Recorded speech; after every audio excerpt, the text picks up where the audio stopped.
warahmatullahi wabarakatuh. Perkenalkan, saya Dita Monita, dosen program studi Matematika, Fakultas Matematika dan Ilmu Pengetahuan Alam Universitas Palangkaraya. Pada kesempatan kali ini, saya akan melakukan unjuk kerja Tridharma Perguruan Tinggi Unsur Pengajaran yang diawali dengan penjelasan singkat tentang mata kuliah yang akan saya sampaikan, kemudian dilanjutkan pembelajaran tatap muka dalam bentuk mikro-teaching. Mata kuliah yang akan saya gunakan adalah mata kuliah dasar-dasar matematika yang terdiri dari 3 SKS teori. Mata kuliah ini merupakan mata kuliah wajib bagi mahasiswa S1 Program Studi Matematika Fakultas MIPA Universitas Palangkaraya. Hasil yang diharapkan dari perkuliahan ini adalah mahasiswa mampu menguasai konsep-konsep logika, himpunan, relasi, fungsi, dan teori bilangan, serta mampu melakukan prosedur dasar pembuktian matematis. Materi pembelajaran dari mata kuliah ini terdiri dari logika proposisi, ekuivalensi, predikat dan kuantor, aturan penarikan kesimpulan, metode dan strategi pembuktian, himpunan, relasi, fungsi, keterbagian, modulo, FPB, dan kekongruenan. CPL Prodi yang dibebankan pada mata kuliah ini terdiri dari 1 unsur sikap, 1 unsur pengetahuan, 1 unsur keterampilan umum, dan 2 unsur keterampilan khusus. Adapun capaian pembelajaran mata kuliah atau CPMK terdiri dari 2, yakni mahasiswa mampu menguasai konsep tentang logika, himpunan, relasi, fungsi, dan teori bilangan melalui belajar mandiri dan kelompok. Mahasiswa mampu berpikir logis, kritis, dan sistematis untuk mengambil keputusan yang tepat dalam menyelesaikan masalah dan mengkomunikasikan hasil pemikirannya tersebut baik secara lisan ataupun tulisan. Selanjutnya, CPMK ini diturunkan menjadi 4 buah sub CPMK. Referensi utama yang digunakan dalam mata kuliah ini adalah buku Discrete Mathematics and Its Applications edisi ke-8 yang ditulis oleh Rosen.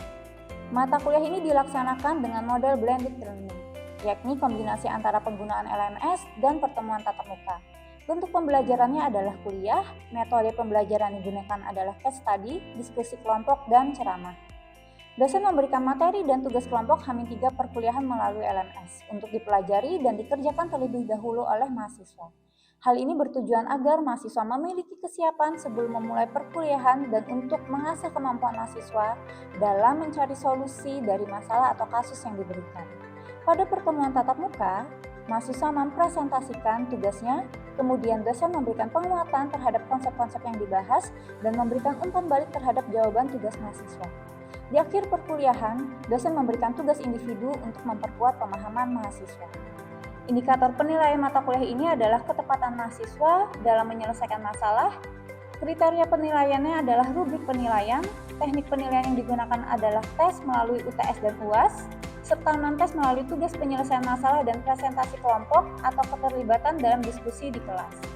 Komponen penilaian mata kuliah ini terdiri dari 50% aktivitas partisipan, 10% tugas, 20% UTS, dan 20% UAS. Demikian penjelasan singkat tentang mata kuliah dasar-dasar matematika. Terima kasih dan selamat menyaksikan video pembelajaran berikut. Selamat pagi semuanya. Sebelum mulai perkuliahan kita berdoa dulu ya. Berdoa menurut agama dan kepercayaan masing-masing. Berdoa mulai. Berdoa selesai. Hari ini hadir semua ya, saya lihat lengkap, semuanya masuk, tidak ada yang tidak hadir.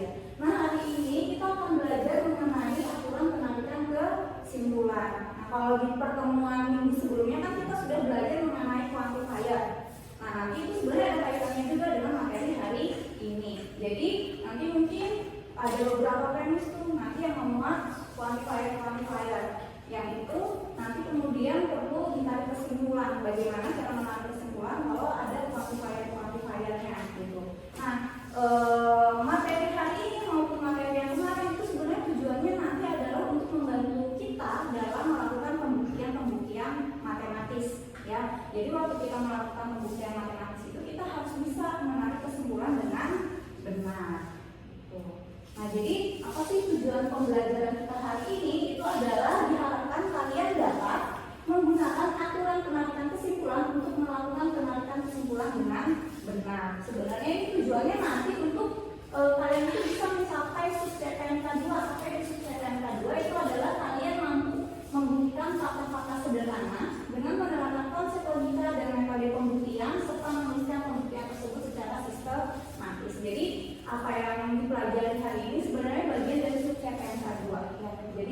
hari ini kita akan belajar mengenai aturan penarikan kesimpulan. Nanti ada materi lain di pertemuan selanjutnya itu untuk kita bisa membuktikan fakta-fakta sederhana. Tapi kita mulai dulu bagaimana cara bisa menarik kesimpulan dengan benar untuk nanti bisa membuktikan fakta-fakta sederhana. Nah, jadi mengapa sih penting kita itu belajar mengenai aturan penarik kesimpulan? Jadi di kehidupan sehari-hari maupun di dunia kerja kan kita biasanya akan berhadapan dengan banyak informasi, banyak data, kayak gitu ya. Nah, gimana caranya kita bisa mengambil keputusan dengan tepat, menarik kesimpulan dengan benar dari fakta-fakta yang kita punya ya. Nah, terkadang kalau misalkan kita hanya mengikuti pikiran kita bisa aja tuh menyimpulkannya dengan salah gitu ya. Tapi dengan kita belajar aturan penarikan kesimpulan, jika kita konsisten mengikuti aturan itu, maka nanti kita bisa memperoleh kesimpulan yang benar. Makanya hari ini kita akan belajar salah satu fondasi penting dalam berpikir logis, yaitu aturan penarikan kesimpulan. Nah, tadi saya bilang bahwa tanpa adanya pegangan ya mengenai pemahaman kita mengenai aturan penarikan kesimpulan, bisa aja kita salah dalam menarik kesimpulan. Nah, contohnya ini misalkan ada dua pernyataan yang dinilai benar nih. Yang pernyataan pertama itu saya singkat S1 itu jika hujan maka banjir. Lalu pernyataan keduanya hari ini tidak hujan. Jadi anggaplah ada suatu daerah yang pokoknya setiap kali hujan itu daerah tersebut akan banjir. Nah, di daerah tersebut hari ini nggak hujan. Menurut kalian kesimpulannya apa? Coba bisa siapa aja yang mau jawab? Ya, boleh. Kesimpulannya itu karena di daerah tersebut tidak hujan, maka belum tentu banjir, karena bisa jadi penyebab banjir itu yang lain. Ada pendapat lain nggak selain itu? Kalau menurut Indra katanya belum tentu banjir kayak gitu, walaupun hari itu tidak hujan. Ada pendapat lain? Boleh kalau mau bertemu pendapat, mau kamu sama jawabannya atau beda?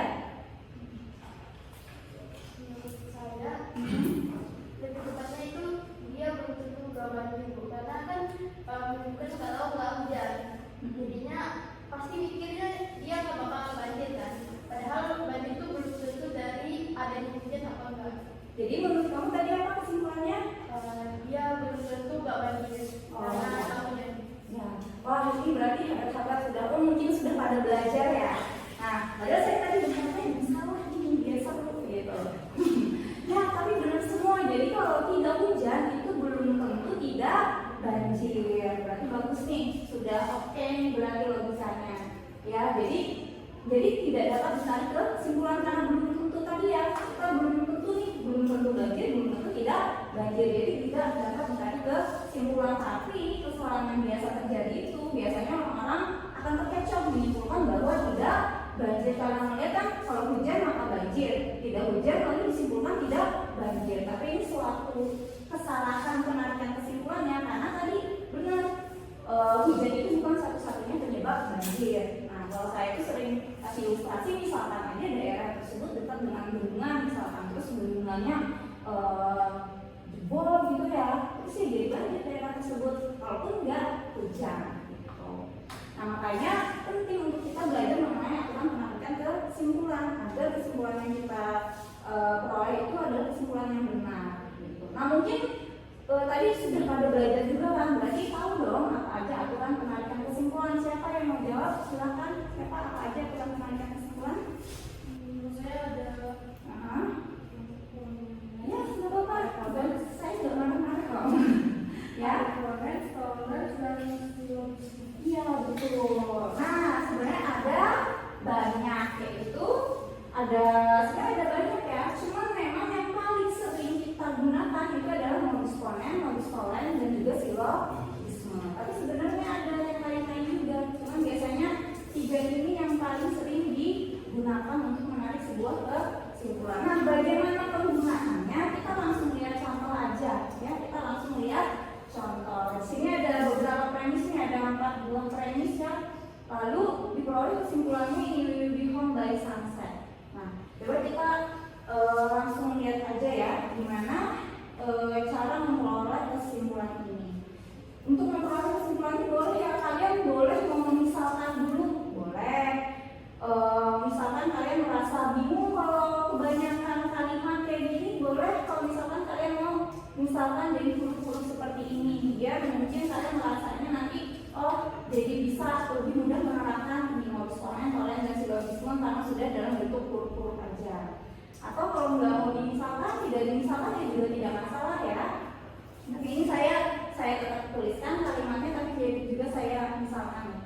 Jadi kalau ini saya berangkatnya dari premis 2 dulu, ya, dari premis 2. Nah, ini kan dari premis 2 ini kita punya ini ya, Windows Mini, Angikif, It's Sunny. Nah, kemarin di pertemuan sebelum-sebelumnya kita udah pernah belajar tentang bentuk ekivalensi ya. Jadi only if ini sebenarnya ekivalen dengan pernyataan yang menggunakan if then seperti ini ya.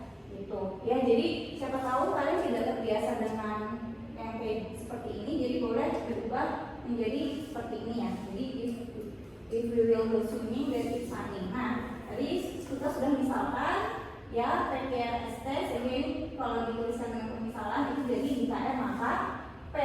Nah, di sisi lain kita punya dari premis 1. Nah, ini sengaja ya saya tandain warna-warnanya biar lihat keterkaitannya. Oh, berarti premis 1 ini ada kaitannya sama premis 2. Sama-sama ada sunny di sini. Tapi yang ini it's not sunny, yang ini it's sunny. Jadi, nah berarti premis 1 itu adalah negasi dari si P.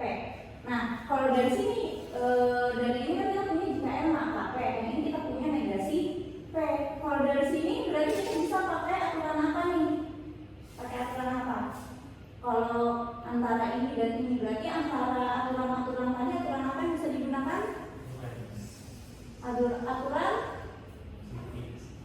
Oh, sebentar. Ini kenapa disebut aturan simplifikasi? Karena sebenarnya premis 1 itu dia kalimatnya adalah ini ya. If it's not sunny this afternoon and it's colder than yesterday. Jadi sebenarnya ada 2 nih conjunction di sini ya. Tapi kita ambil sesuai kebutuhan kita aja, yang ada hubungannya kan yang ini, yang biru ini kan. Yang ini kan tidak ada hubungannya dengan premis yang manapun. Sehingga kita sederhanakan, disebutlah aturan simplifikasi. Nah, antara ini dan ini itu nanti akan menghasilkan yang ini. Ya, jadi ini menggunakan modus tolen. Jadi modus tolen itu bisa digunakan apabila yang bagian belakangnya ini, bagian akibatnya itu tidak terpenuhi. Maka kesimpulannya adalah yang bagian depannya ini dinegasikan. Lalu dilanjutkan dengan premis 3. Ya, ini premis 3 itu bisa kita tulis negasi R maka S. Nah, kalau ini berarti kita bisa menggunakan modus ponens ya, karena bagian depannya itu terpenuhi atau bagian sebabnya itu terpenuhi. Kalau bagian sebabnya terpenuhi itu gunakan modus ponens gitu. Jadi kesimpulannya adalah yang S ini, yaitu we will take a geometric. Nah, dilanjut lagi dengan premis 4. Premis 4-nya ini jika S maka T. Berarti ini lagi-lagi bisa pakai modus apa? Iya, betul, modus ponens, karena yang bagian depannya yang terpenuhi, berarti tinggal yang bagian belakangnya ini kesimpulannya yang si T-nya ini, yaitu will be found by sunset. Nah, dari situlah dikeluarkan kesimpulan will be found by sunset, kayak gitu ya. Nah, juga saya sudah ngasih tugas kelompok ya, jadi biar Anda lebih paham lagi nih. Kadang kan kalau sekedar memahami contoh rasanya paham ya, tapi begitu dikasih soal, dikasih kasus, dikasih masalah kok bingung. Nah, makanya saya juga di sini memberikan kalian tugas kelompok untuk didiskusikan bersama anggota kelompoknya. Saya sudah minta Anda kan mengerjakan ya, saya sudah kirim materi ini kemarin beberapa hari sebelumnya ya, Hamin 3 perkuliahan saya sudah minta Anda belajar dan mengerjakan secara berkelompok. Berarti sudah mengerjakan semua? Ya, bagus ya, bagus. Nah, berarti semuanya siap nih untuk maju ya. Siap, siapapun yang saya tunjuk siap ya. Kelompok 1 deh ya, kelompok 1. Indra dan siapa? Ganati. Nah, tolong jelaskan ya, ini ada 2 kasus nih. Nah, ada 2 kasus, pertama hilangnya dokumentasi ya, yang kedua kecurangan saat ujian. Boleh dijelaskan, kemarin kan saya sudah mengumpulkan juga. Jadi di sini saya sudah download dari LMS jawaban kalian, biar saya langsung tampilkan dari laptop saya aja. Ya, silakan boleh maju. Selamat pagi teman-teman semua. Perkenalkan, kami dari kelompok 1 akan mempresentasikan hasil kerja dari kelompok kami tentang aturan penarikan kesimpulan. Sebelumnya, perkenalkan, nama saya Indra Dwi Kusuma. Saya Aktif Pagi Handrian. Baik, langsung saja kita akan masuk ke penyelesaian soal-soalnya. Yang pertama dari kasus 1. Di kantor investigasi rahasia, sebuah dokumen penting hilang dari berangkas. Ada 3 orang yang dicurigai, Andi, Budi, dan Citra. Kepala Divisi Keamanan ingin menyelidiki menggunakan pengalaman logis, di mana berikut ini adalah hasil penyelidikan awalnya. Yang pertama, jika seseorang membuka berangkas, maka dia pasti tahu pada akses. Ini merupakan bentuk pernyataan jika P maka B. Maka I, jika seorang membuka berangkas, maka dia pasti tahu pada akses. Yang kedua, jika seorang tahu pada akses, maka dia bekerja di divisi keamanan. Jika Q, maka F misalnya. Lalu premis yang ketiga, Andi tidak bekerja di divisi keamanan. Premis yang keempat, Budi tahu pada akses, dan premis yang kelima, Citra tidak tahu pada akses. Nah, di sini saya akan menjelaskan pengenalan logisnya, di mana penarikan kesimpulannya. Yang pertama, dari premis 3, karena Andi tidak bekerja di divisi keamanan. Nah, Andi tidak bekerja di divisi keamanan, di mana ini adalah bentuk negasi dari si R tadi. Nah, karena negasi dari R, kemudian ada jika Q maka R, maka menggunakan modus tollens akan didapat Andi itu tidak tahu pada akses. Nah, karena Andi tidak tahu pada akses, maka itu kan bentuk negasi dari si Q. Karena bentuk negasi dari Q, lalu ada pernyataan jika P maka Q menggunakan modus tollens, maka penarikan kesimpulannya adalah seseorang tersebut tidak membuka berangkas. Oleh karena itu, Andi tidak membuka berangkas. Nah, kemudian karena Citra tidak tahu pada akses dari premis 5 tadi, Citra tidak tahu pada akses, maka kita akan menggunakan modus tollens pada premis 1, di mana kesimpulannya Citra tidak membuka berangkas. Otomatis Citra tidak bisa mengambil dokumen. Lalu dari premis keempat, Budi tahu pada akses. Nah, tapi kan Budi tahu pada akses. Nah, jika seorang tahu pada akses, maka dia bekerja di divisi keamanan. Akan tetapi kita tidak bisa langsung menarik kesimpulan, sehingga tidak bisa dipastikan kalau sebenarnya Budi itu membuka berangkas. Nah, namun karena Andi dan Citra sudah dipastikan tidak bisa membuka berangkas, maka dari 3 orang yang dicurigai, Budilah yang paling mungkin membuka berangkas dan mengambil dokumen tersebut. Lanjut untuk kasus 2. Di sebuah SMA, guru mau menemukan catatan kecil di bawah meja saat ujian berlangsung. Ia ingin mengetahui apakah seorang telah berbuat curang. Diketahui beberapa fakta berikutnya di premisnya. Yang pertama, jika seorang bisa menyontek, maka dia membawa catatan kecil. Yang kedua, jika seorang membawa catatan kecil, maka dia melanggar aturan ujian. Dan yang ketiga, Riko membawa catatan kecil. Pertanyaannya, apakah Riko melanggar aturan ujian dan apakah dia pasti menyontek? Di sini kami akan menjelaskannya menggunakan aturan pengambilan kesimpulan. Untuk pertanyaan yang pertama ini, kita bisa langsung menggunakan aturan modus ponens tadi. Modus ponens kan jika P dan P maka Q maka Q. Nah, di premis 3 tadi kita tahu bahwa Riko itu membawa catatan kecil, maka kita lihat lagi di premis 2-nya. Jika seorang siswa membawa catatan kecil, maka ia melanggar aturan. Jadi dengan menggunakan modus ponens tadi, kita dapat memperoleh kesimpulan kalau Riko tersebut melanggar aturan ujian. Nah, terus untuk pertanyaan yang kedua, apakah dia pasti menyontek? Nah, di pertanyaan kedua ini kita belum dapat memastikan apakah Riko menyontek, karena kita lihat di premis 1, jika seorang bisa menyontek, maka dia membawa catatan kecil. Bukan jika dia membawa catatan kecil, maka dia menyontek. Nah, dari premis 1 ini kita bisa analogikan. Jadi jika hari hujan, maka basah, jalan basah.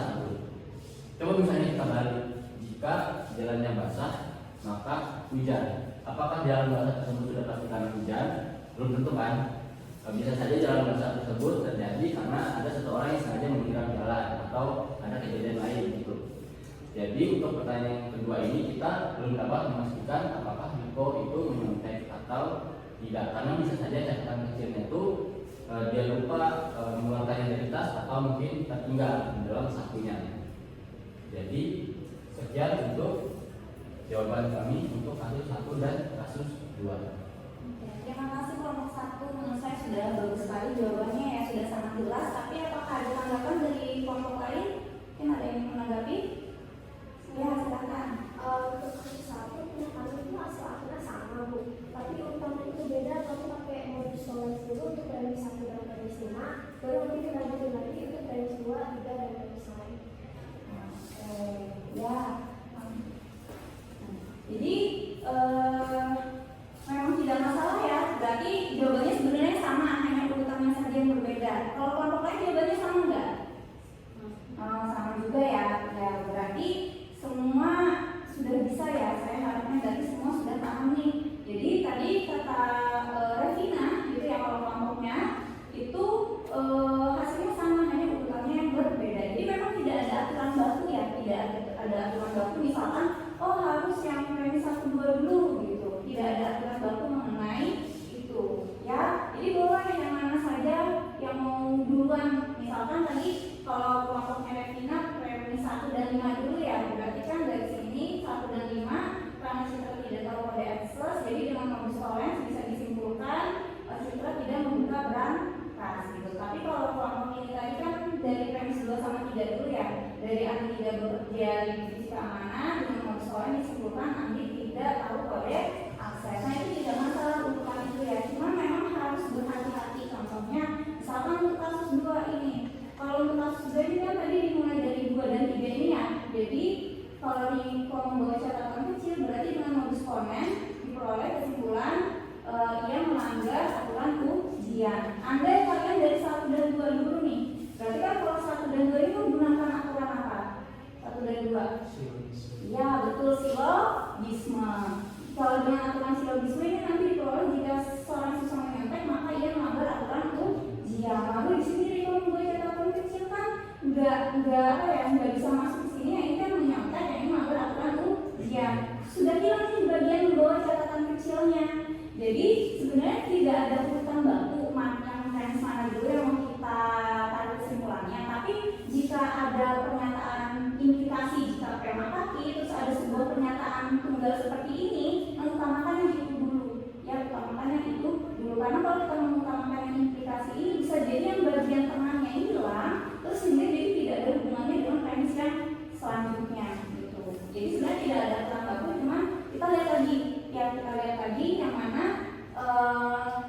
yang bisa mengatakan kita kesimpulan. Ya kalau kita mulai dari 1 dan 2 dulu, nanti kita punya jalan buntu nih jadinya ya. Jadi 3 nggak bisa lagi dikaitkan dengan kesimpulan yang diperoleh dari 1 dan 2 gitu ya. Jadi tidak ada aturan baku, hanya saja tadi diperhatikan lagi kalau ada implikasi dan pernyataan tunggal seperti ini, utamakan yang itu dulu apabila memang mereka ada kaitannya gitu ya. Nah jadi dari saya tegaskan lagi ya, jadi kita punya modus ponen dan silogisme. Nah kalau seperti ini tadi yang nggak bisa ditarik kesimpulan, kan kita punya premis 1-nya jika menyontek maka membawa catatan kecil.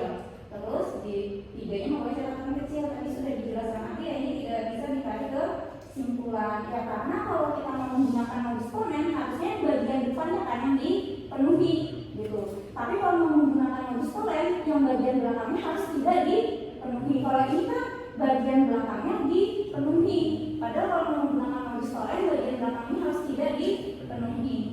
Kalau mau menggunakan modus ponen ya juga nggak bisa, karena bagian depannya adalah siswa menyontek bukan membawa catatan kecil. Kalau modus ponen itu bisa untuk yang ini premis 2, karena bagian depannya adalah membawa catatan kecil. Jika membawa catatan kecil jadi bisa disebutkan dia melanggar aturan ujian. Jadi tolong diperhatikan itu ya, tolong diperhatikan. Nah itu. Nah, berarti saya harap sudah bisa semua ya. Berarti ada tanggapan yang lagi? Ya ada ya. Nah berarti sudah cukup ya penjelasan dari kelompok 1 sudah sangat jelas. Terima kasih untuk kelompok 1, tepuk tangan dulu buat kelompok 1.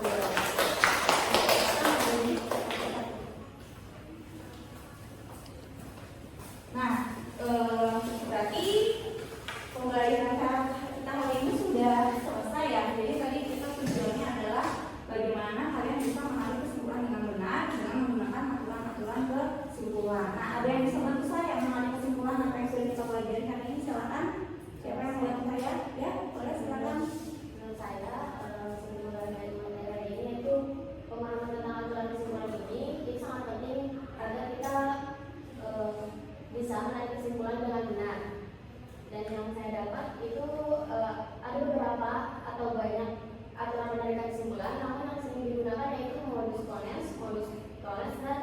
dualisme.